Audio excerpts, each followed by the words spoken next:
Hello everyone, welcome to my channel.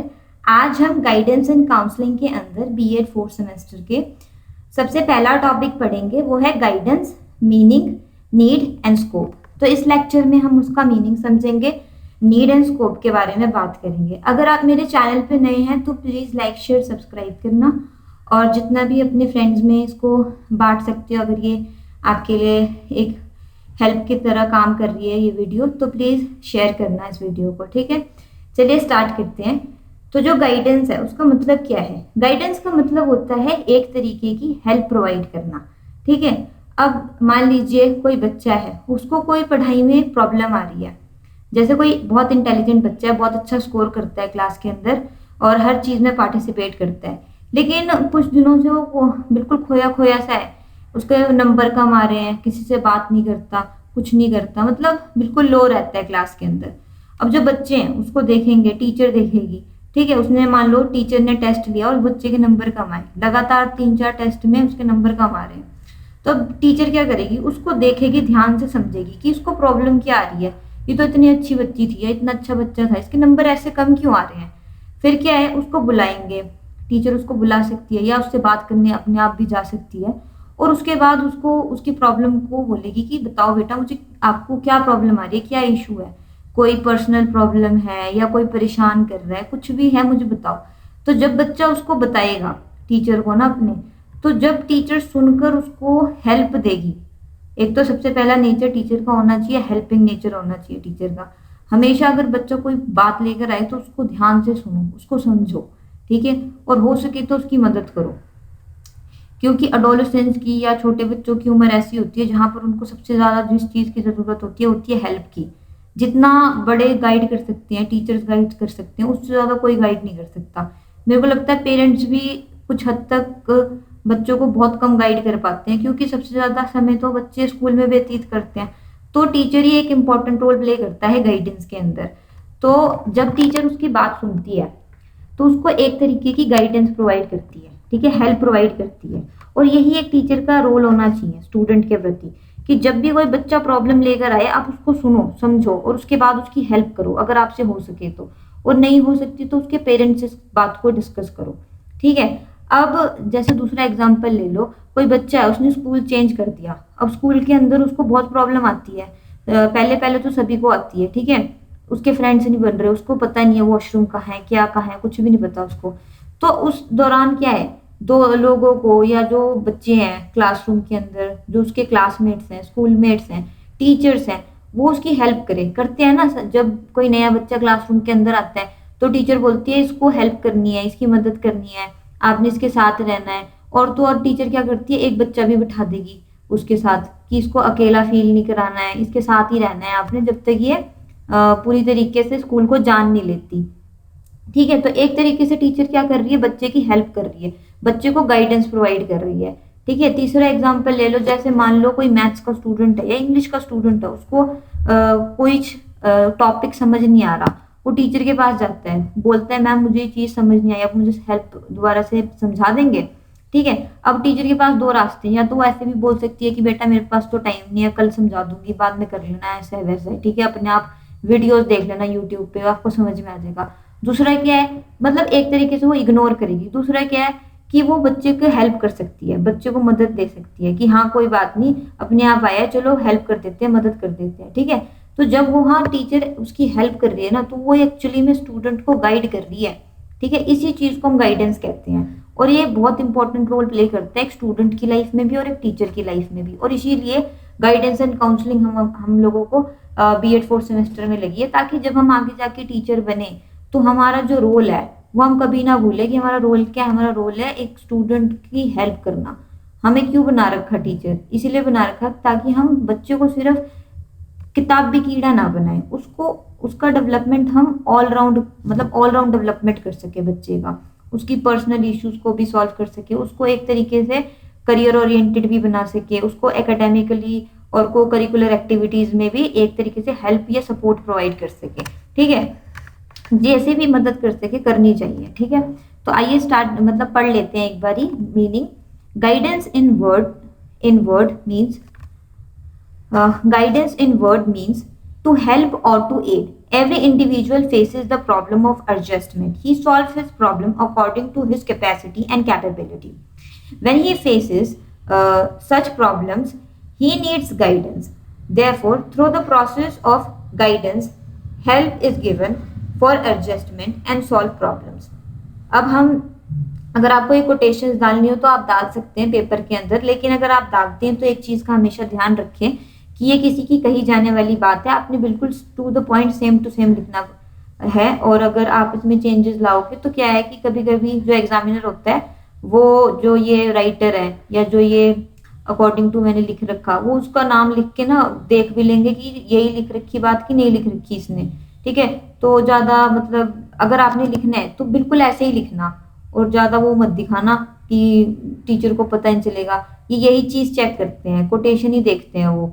और अगर किसी को नहीं आती तो ना लिखना, बस सिंपल गाइडेंस समझा देना अगर पेपर में आता है तो, ठीक है। मैं तो कभी नहीं लिखती थी और टू द पॉइंट ही लिखती थी सारा आंसर, मैं तो ऐसे ही लिख देती थी। मैंने कभी किसी के अकॉर्डिंग वॉकेडिंग नहीं लिखा क्योंकि मुझे याद ही नहीं होता था।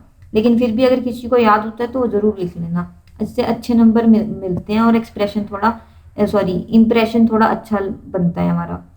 According to Jones, to guide means to indicate, to point out, to show the way. It means more than to assist. According to Bernard and Fulmer, guidance is all those activities which promote individuals' self-realization. ठीक है, in simple word, guidance is that systematic, organized phase of educational process which help youth to grow his potential, to give point and direction to his own life, and that he may gain rich personal experience while making his own unique contribution to our democratic society. It is a help given by one person to another in solving problems. अब ये क्या है, ये मैंने guidance के कुछ points लिख दिए हैं। जैसे आप इसको अब जब आप पैराग्राफ लिख के कंप्लीट करोगे तो इसमें 2-3 चीज ये पॉइंट्स जो मैंने डाले हैं वो भी आप एक्सप्लेन कर सकते हो अगर आपकी इच्छा है तो। मतलब गाइडेंस क्या है, एक हेल्प है जो एक पर्सन दूसरे पर्सन को देता है ताकि उसकी प्रॉब्लम जो है वो सॉल्व हो सके। Guidance makes teaching learning process effective. Teaching is incomplete without proper guidance. जो मैंने आपको पहले बताया कि टीचिंग अगर आप परस्यू कर रहे हो अपनी लाइफ के अंदर और टीचर बनना चाहते हो तो टीचिंग जो है वो गाइडेंस के बिना इनकम्प्लीट है। अब आप भी जब स्टूडेंट होगे तो आपको भी तो गाइडेंस मिली होगी, हेल्प मिली होगी, तो बिल्कुल वही नेचर आपने भी बच्चों के साथ रखना है। टीचिंग लर्निंग प्रोसेस में गाइडेंस एक बहुत इंपॉर्टेंट रोल प्ले करता है और मेरा मानना है कि अगर गाइडेंस ना दी जाए तो बच्चा सक्सेसफुल नहीं हो पाता, वो बिल्कुल कुछ नहीं कर पाएगा लाइफ के अंदर। नेक्स्ट है, it is life long process for all sphere of life. ये एक लाइफ लॉन्ग प्रोसेस क्यों है, क्योंकि गाइडेंस जो है वो तो हमेशा मिलती रहती है, चाहे आप कितने भी बड़े हो जाओ। कभी हमें गाइडेंस हेल्प जो है वो छोटे बच्चों से मिल जाती है, अपने से छोटों से, जूनियर्स से, या कभी कभी हमें अपने बड़ों से भी मिल जाती है। अब उसमें हमारी गाइडेंस में जो सोर्स है वो हमारी फैमिली भी हो सकती है, फ्रेंड्स भी हो सकते हैं, रिलेटिव्स हो सकते हैं, स्कूलमेट्स हो सकते हैं, हमारे टीचर्स हो सकते हैं, हमारे जो हायर अथॉरिटीज होती हैं जैसे प्रिंसिपल वगैरह, वो सारे हो सकते हैं, ठीक है। इवन एक अनजान व्यक्ति भी अगर हम कुछ कर रहे हो ना तो वो भी हमें हेल्प प्रोवाइड कर सकता है अगर वो जैसे उस प्रॉब्लम को अच्छी तरीके से समझता हो तो वो हेल्प हमें कहीं से भी मिल सकती है, गाइडेंस हमें कहीं से भी मिल सकती है, बस ज़रूरत है हमें समझने की। अब है हमारे पास need of guidance. Need of guidance में हमारे पास है, मैंने कुछ 6-7 पॉइंट लिखे हैं और आपको अगर ज़्यादा मिल जाते हैं कहीं से तो आप वहाँ से भी लिख सकते हो और यहाँ से भी आराम से लिख सकते हैं। मैंने ये सारे पॉइंट्स किताब से लिखे हैं, ठीक है। Guidance plays a very important role in teaching learning process. Here are some needs of guidance. मतलब गाइडेंस की ज़रूरत क्या है, तो गाइडेंस की बहुत ज़रूरत है एक बच्चे की लाइफ में भी और एक टीचर की लाइफ में भी, ठीक है। तो कैसे ज़रूरत है वो हम पढ़ लेते हैं।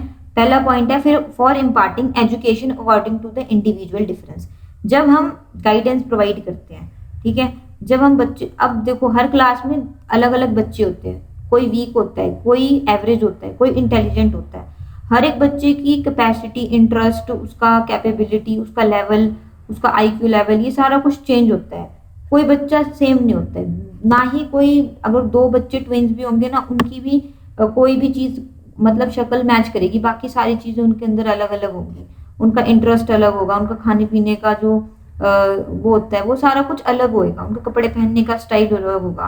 तो यहाँ एजुकेशन की बात की गई है कि जब हम इंडिविजुअल जैसे गाइडेंस अगर हेल्प मतलब जब हम गाइडेंस प्रोवाइड करते हैं, गाइडेंस किस में हेल्प करती है, इंडिविजुअल डिफरेंस को मतलब इंडिविजुअली स्टूडेंट को गाइड करने में मदद करती है, क्योंकि हर बच्चे का अपना एक इंटरेस्ट है, तो हम उस बच्चे के इंटरेस्ट के अकॉर्डिंग उसको बता सकते हैं कि आप अपनी लाइफ में आगे जाके क्या करोगे। ठीक है, तो गाइडेंस एक बहुत इंपॉर्टेंट रोल प्ले करता है। फॉर एग्जाम्पल मान लो क्लास में 6-7 बच्चे हैं, किसी को इंग्लिश पसंद है, किसी को हिंदी पसंद है, किसी को मैथ्स पसंद है, किसी को साइंस पसंद है। अब इंग्लिश वाला बोल रहा मैंने मतलब उसको फैमिली प्रेशर आ रहा कि तू अब आगे जाके मैथ्स लियो, तो वहां पर टीचर क्या है वो बहुत इंपॉर्टेंट रोल प्ले कर सकता है ये करने में कि भाई तुझे जो पसंद है तू वो ले, अगर तुझे इंग्लिश पसंद है तो तू आगे जाके इंग्लिश ही ले, इंग्लिश में ही जो करना है करियो। ठीक है, तो एक तरीके से वो टीचर की उसको हेल्प प्रोवाइड कर रही है। दूसरा है guidance help in developing of personality. Guidance एक बच्चे की पर्सनैलिटी को डेवलप करता है। कैसे करता है, जब जैसे फॉर एग्जाम्पल कोई बच्चा है और उसने स्कूल चेंज कर लिया, स्कूल चेंज करके वो दूसरे स्कूल पहुंच गया, पापा का उसके ट्रांसफर हो गया। ठीक है, अब जब वो दूसरे स्कूल में पहुंचा तो उसने देखा कि स्कूल तो वैसे ही है पर बस बच्चे अलग हैं, टीचर्स अलग हैं, और उसको प्रॉब्लम आती है, हर बच्चे को आती है, उसको प्रॉब्लम आई।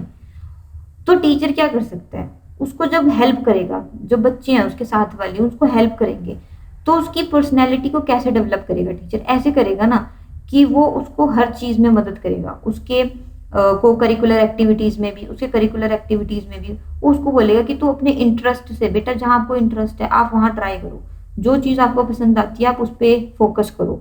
ठीक है, तो एक तरीके से स्टूडेंट की पर्सनैलिटी डेवलप होगी। ठीक है, तीसरा है हमारे पास guidance help in solving problem of indiscipline.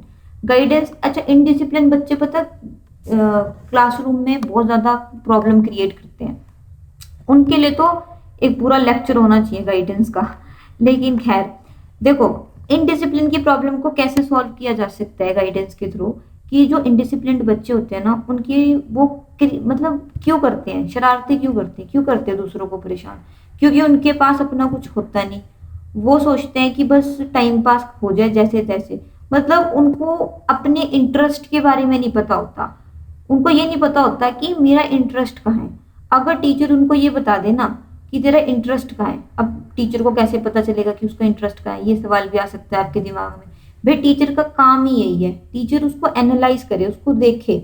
जब टीचर उसको एनालाइज करके देख लेगा ना, उसको फोकस्ड माइंड से देख लेगा कि उसका इंटरेस्ट जो है वो इस क्लास में ज्यादा अच्छे से पढ़ रहा है, उसके नंबर इस पेपर में ज्यादा अच्छे आ रहे, तो इसको क्या कहते हैं इसी तरफ जाना चाहिए। तो इस तरीके से बच्चे के ना जो इनडिसिप्लिन्ड बच्चा है उसको एक तरीके से हेल्प दे सकते हैं, हम प्रोवाइड कर सकते हैं गाइडेंस कि बेटा तू ना अपना जो जितना भी टाइम है ना, अब देख दूसरे बच्चे भी पढ़ रहे, दूसरे बच्चे भी अपना करियर बनाने की सोच रहे, और तू कहाँ फालतूगिरी में लगा हुआ है। इस तरीके से हम उसको हेल्प प्रोवाइड कर सकते हैं, अकेले बुला के समझाया जा सकता है। इसके अलावा बच्चे को गाइड किया जा सकता है।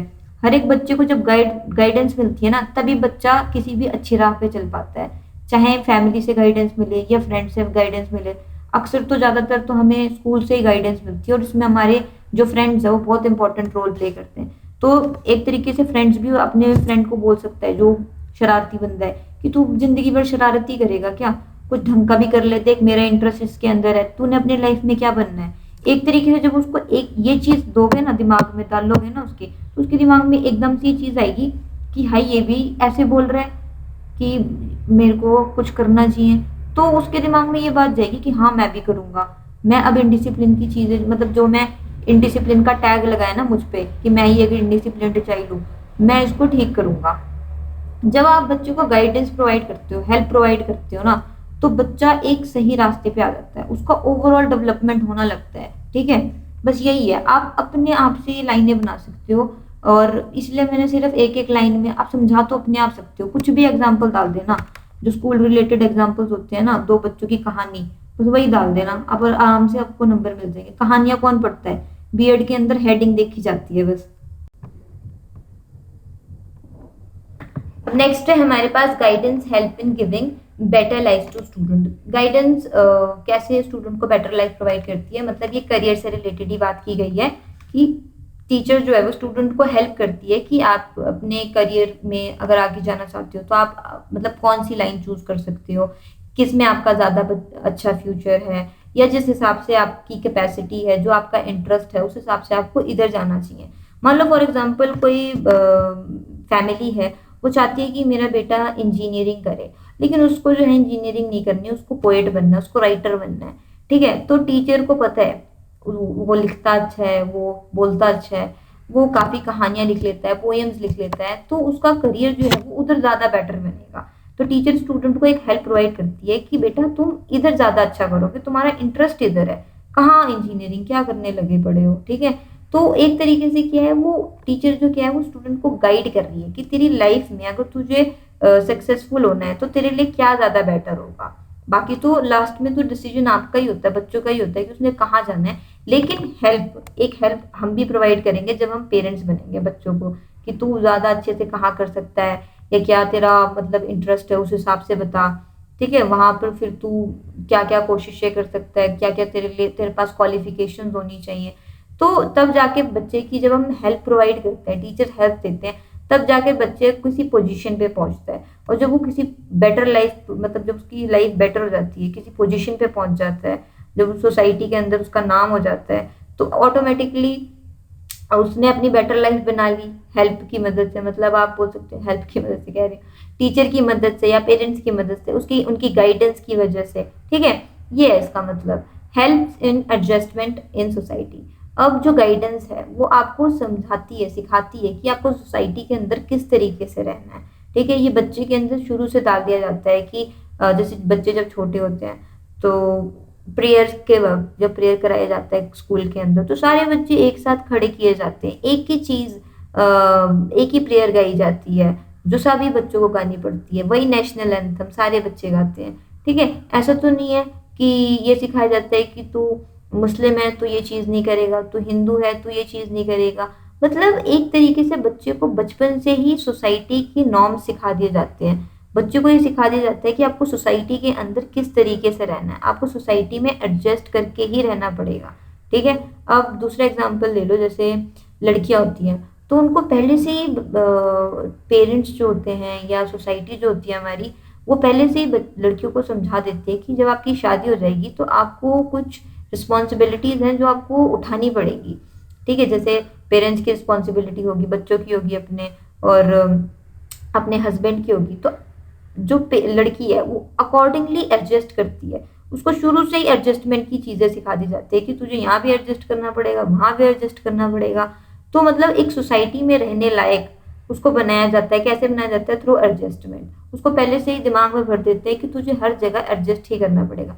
लेकिन ऐसा नहीं होता। अब जो है हमारा जैसे जैसे हमारा टाइम बदलते जा रहा है, सब समझ रहे हैं चीजों को। यहाँ पर एक पॉजिटिव मैनर्स में लिखना है, नेगेटिव वे में नहीं लिखना है। ये तो मैंने आपको इसलिए समझाया ताकि आपको एग्जाम में ये बात याद आ सके, और ये पॉइंट इस बात से याद आ जाएगा आपको। ठीक है, नेक्स्ट है हमारे पास help in proper utilization of leisure time. जैसे कुछ बच्चे होते हैं जो अपने खाली टाइम में टाइम पास करने की कोशिश करते हैं, वहीं कुछ बच्चे होते हैं जो अपने खाली टाइम में जैसे किताबें पढ़ने की कोशिश करती हैं, स्पोर्ट्स में जो इंटरेस्टेड होते हैं वो स्पोर्ट्स खेलते हैं, गेम्स खेलते हैं। ठीक है, टीचर क्या कर सकती है इसमें? टीचर उन स्टूडेंट को जो अपना टाइम वेस्ट कर रहे हैं, जो अपना टाइम पास कर रहे हैं, उनको ये गाइड कर सकती है, उनको ये बता सकती है कि बेटा आप अपने टाइम को कैसे प्रॉपरली यूटिलाइज कर सकते हो। अब वो कैसे बताएगी? वो बच्चे को बुला के उसको पूछ के कि तुझे किस चीज में इंटरेस्ट है, तो खाली क्यों बैठा रहता है यहाँ पर, अपना टाइम क्यों पास करता है, ये खेला करिए, ये चीज किया कर, जो तेरा इंटरेस्ट है उसको बाहर लेके आ। जब स्टूडेंट बाहर लेके आएगा तभी तो वो अपने टाइम को प्रॉपरली यूटिलाइज कर पाएगा, है ना।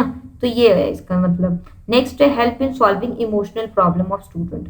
अब वो कुछ बच्चे होते हैं मतलब स्कूल के अंदर जिनकी कुछ इमोशनल प्रॉब्लम होती है, जैसे घर में कोई प्रॉब्लम हो गई तो वो उस चीज़ से बहुत इमोशनली अटैच होते हैं। तो गाइडेंस क्या करती है, उनको ये मदद करती है कि वो जो उनका इमोशनल प्रॉब्लम है उससे कोप कर सके, उनसे उससे ओवरकम कर सके और लाइफ में आगे बढ़ सके। ठीक है, जब आपको हेल्प, जैसे फॉर एग्जांपल दो ही फ्रेंड्स हैं, दोनों एक एक की मम्मी की तबीयत खराब है, तो वो उसका इमोशनल प्रॉब्लम है, वो रो रही है बेचारी, बैठी है आराम से, तो टीचर क्या कर सकता है या उसकी फ्रेंड क्या कर सकती है? उसको हेल्प ही प्रोवाइड करेगी, उसको सपोर्ट करेगी कि कोई ना, टेंशन ना ले, ठीक हो जाएंगे आंटी, सब ठीक हो जाएगा। अब टीचर क्या करेगी, टीचर भी उसको बोलेगी कि बेटा कुछ नहीं होता, आपकी मम्मा ठीक हो जाएंगी, टेंशन मत लो। मतलब उसके अंदर उनके उसके दिमाग से क्या निकाल रहे हैं, ये बात को बाहर निकाल रहे हैं, एक तरीके से उसको ठीक करने की कोशिश कर रहे हैं कि वो नॉर्मल दोबारा से थोड़ी बातचीत करे, थोड़ी नॉर्मल हो जाए। उसकी इमोशनल प्रॉब्लम को उसके दिमाग से हटाने की मदद, मतलब हटाने की कोशिश कर रहे हैं, तो उसकी प्रॉब्लम को सॉल्व कर रहे हैं हेल्प के थ्रू।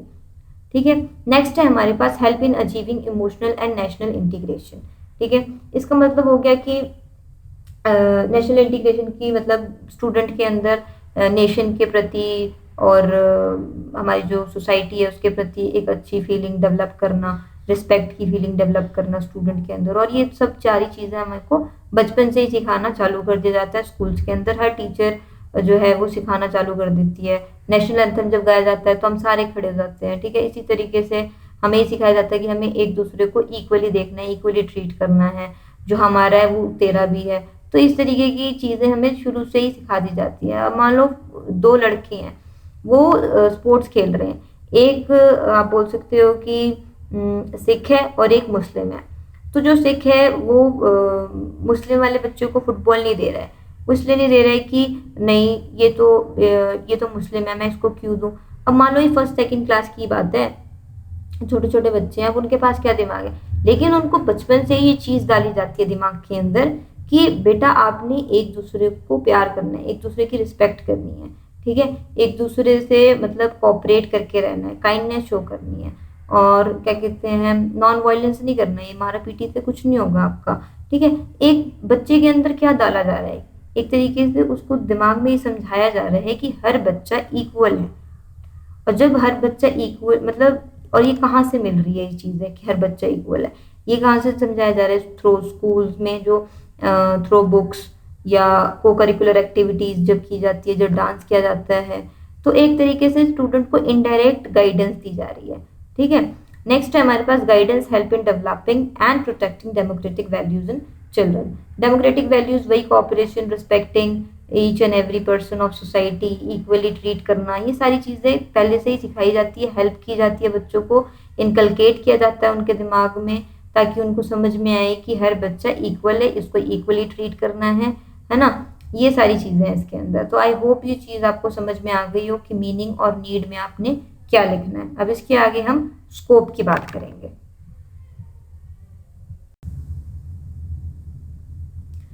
अब हमारे पास है स्कोप ऑफ गाइडेंस।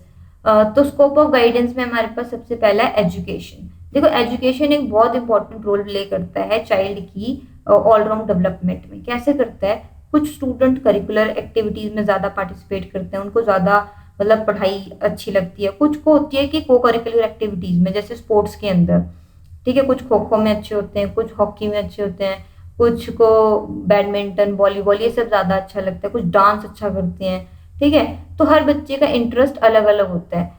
अब क्या कह सकते हैं हम स्कूल के अंदर ये कैसे इंपॉर्टेंट रोल प्ले कर रहा है एजुकेशन में, वो ऐसे कर रहा है, मान लो कोई बच्चा जो स्पोर्ट्स में अच्छा है लेकिन उसके मतलब पढ़ाई में वो कमजोर है, तो टीचर क्या कर सकती है, उसको हेल्प कर सकती है।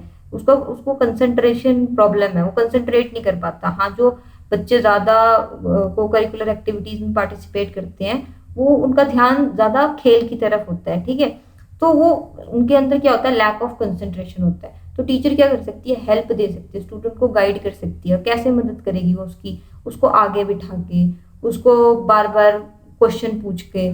ठीक है, एक तरीके से वो क्या कर रही है, उसकी उसको हेल्प कर रही है ताकि वो प्रॉब्लम को, डिफिकल्ट सिचुएशन को ओवरकम कर सके। अब उसकी सिचुएशन डिफिकल्ट कैसे है, उसको समझ ही नहीं आ रहा टॉपिक क्या चल रहा है क्लासरूम में, क्योंकि उसका ध्यान क्या है, उसका ध्यान है स्पोर्ट्स के अंदर। तो इस तरीके से टीचर इनडायरेक्टली स्टूडेंट को क्या कर रही है, गाइडेंस प्रोवाइड कर रही है।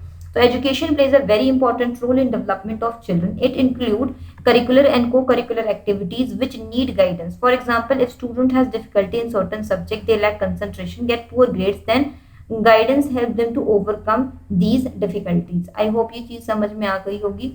सेकेंड है वोकेशन. वोकेशन मतलब टीचर हेल्प करता है स्टूडेंट को ये समझाने में, कि ये समझने में एक्चुअली, कि उसके लिए क्या अच्छा है, उसे किस तरफ जाना चाहिए, उसका गोल क्या है लाइफ के अंदर, और अब उसकी क्वालिफिकेशन के हिसाब से टीचर उसको हेल्प करती है कि जो तेरी क्वालिफिकेशन है उस हिसाब से तू कहाँ कहाँ मतलब ट्राई कर सकता है, क्या कर सकता है लाइफ के अंदर। अगर तुझे ये करना है तो तुझे क्या क्या पहले से मतलब कौन कौन सी प्रिपरेशन रखनी चाहिए। अब जैसे कोई जो डॉक्टर बनना चाहता हो, उसको पता ही नहीं है बच्चे को, ऐसे समझ में आ गया, उसके दिमाग में आ गया कि मैंने डॉक्टर ही बनना है, लेकिन उसको पता है नहीं कि डॉक्टर के लिए मुझे क्या क्या तैयारी करनी पड़ेगी। क्या पता ऐसा भी तो हो सकता है कि वो डॉक्टर की तैयारी के लिए तैयार ना हो, है ना। तो टीचर क्या है, उसको एक बेस प्रोवाइड करती है कि तुझे अपनी लाइफ में आके जो मतलब जो भी तुझे जहां भी जाना है उसके लिए तुझे कौन कौन सी चीजों का सामना करना पड़ेगा। टीचर स्टूडेंट को हेल्प करती है ताकि वो अपने एम को अचीव कर सकते हैं। ठीक है।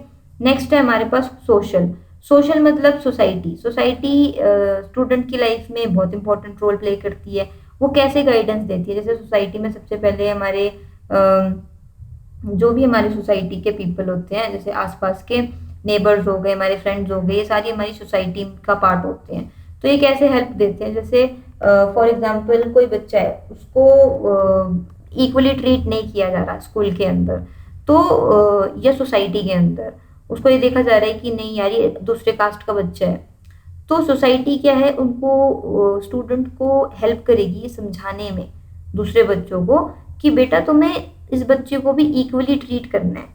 सारे बच्चे इक्वल है। क्यों इक्वल है? क्योंकि हमारी जो कॉन्स्टिट्यूशन है उसके अंदर हमारे जो फंडामेंटल ड्यूटीज और राइट्स बनाए गए हैं वो सभी के लिए बनाए गए हैं, किसी एक के लिए नहीं बनाए गए, सिर्फ अपर क्लास के लिए नहीं बनाए गए हैं, ये सब के लिए बनाए गए हैं, लोअर क्लास, माइनॉरिटी कम्युनिटी, सबके लिए बनाए गए हैं। तो स्टूडेंट को एक तरीके से हेल्प करता है कि मुझे सोसाइटी के अंदर कैसे रहना है, मुझे हर बंदे को इक्वली ट्रीट करना है, ये है मुझे सोसाइटी के अंदर दूसरे बंदे के साथ कैसे बिहेव करना है, कैसे रहना है उसके साथ। Student wish to be effective as an individual in society, they need to be guided that every other person in society is equally important as he or you are. They needed to be guided in social behavior and relationship, making new friends.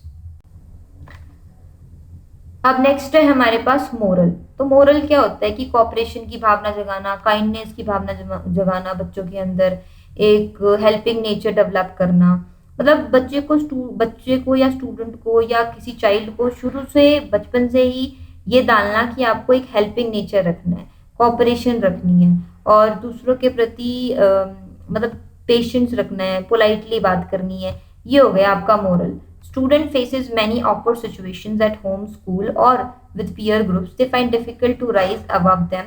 They tell lies, try to dodge, and indulge in antisocial act. Moral guidance has then to be provided to keep them on a track and to lead a noble life. Health. Health is the most important about student need to be guided. मतलब health एक सबसे important चीज है जिसके बारे में student को मतलब बताना चाहिए, गाइड करना चाहिए। कैसे करना चाहिए? जैसे एडोलेसेंस की जो एज होती है ना, उसमें बहुत सारे हमारे बॉडी के अंदर चेंजेस होती हैं, ठीक है, और उस चेंजेस के हिसाब से हम क्या करते हैं, हम बहुत परेशान हो जाते हैं। तो ऐसी एज में टीचर का एक रोल होता है या पेरेंट्स का एक रोल होता है कि बच्चे को समझाएं, उनको गाइड करें, उनको हेल्प प्रोवाइड करें। ये जो चेंजेस हैं वो होती रहती है, हर किसी के साथ होती हैं, आप मेरे साथ भी हुई है, आपके साथ भी हो रही है, ठीक है। ये एक एज है। या फिर बच्चों को ना एडोलेसेंस की एज में बहुत एंगर इश्यूज होते हैं, बहुत गुस्सा करते हैं वो, वहां पर उनको समझाने की जरूरत है। और यही एक ऐसी एज होती है जहां पर वो ना या तो अच्छे बन जाते हैं या तो गलत आदतों में चले जाते हैं। मतलब कुछ बुरी आदतें सीख लेते हैं तो फिर कुछ अच्छी आदतें सीख लेते हैं। इसमें पेशेंस रखने की बहुत जरूरत होती है, टीचर्स को, पेरेंट्स को, जो भी उनके आसपास के लोग हैं उनको, और आराम आराम से धीरे धीरे हेल्प प्रोवाइड करने की जरूरत होती है, ठीक है। पर्सनल क्या है कि अब वो स्टूडेंट के अंदर कोई पर्सनल इशू हो सकता है, वो उसकी अपनी लाइफ से रिलेटेड हो सकता है या उसकी फैमिली इशू हो सकती है। तो टीचर का क्या रोल है इसके अंदर कि वो कभी भी स्टूडेंट को इग्नोर ना करे। उसका काम है कि वो उसकी प्रॉब्लम को देखे, उसको समझे और उसको गाइडेंस प्रोवाइड करे, उसको हेल्प प्रोवाइड करे। अगर वो उसके हाथ में नहीं है उसको हेल्प प्रोवाइड करना, तो वो उसकी फैमिली से बात करे, उसके दोस्तों से बात करे, ठीक है, उसको मोटिवेट करे कि मतलब एक पॉजिटिव मैनर में उसको मोटिवेट करे। जैसे जैसे कोई लड़की है और उसको प्रॉब्लम है कि अब मैं कुछ दिनों में यहाँ से चली जाऊंगी से स्कूल से, और या फिर उसको फाइनेंशियल प्रॉब्लम है, घर में फाइनेंशियल इश्यूज हो रहे हैं जिसकी वजह से वो अपने स्कूल की फीस नहीं दे पा रही है। अब वो बात वो किसी को बता नहीं पा रही है, उसने अपने टीचर को बताया, ठीक है, तो टीचर का क्या काम है, उसको एक पॉजिटिव मैनर में उसकी प्रॉब्लम को देखना, उसको समझाना, ठीक है।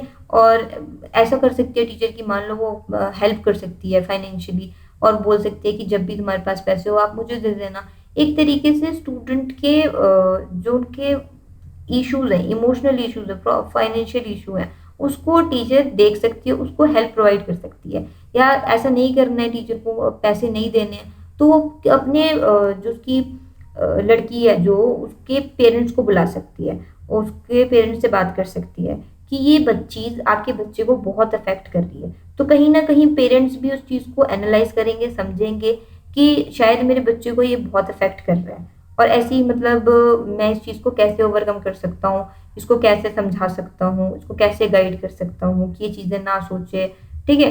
ये होता है पर्सनल प्रॉब्लम, मतलब पर्सनल प्रॉब्लम को भी गाइडेंस की मदद से ठीक किया जा सकता है। सो आई होप ये लेक्चर आपको समझ में आया होगा, और बहुत मेहनत से बनी है यार ये, मैंने बहुत ज़्यादा कंटेंट पता नहीं कहाँ कहाँ से इकट्ठा किया है किताबों से।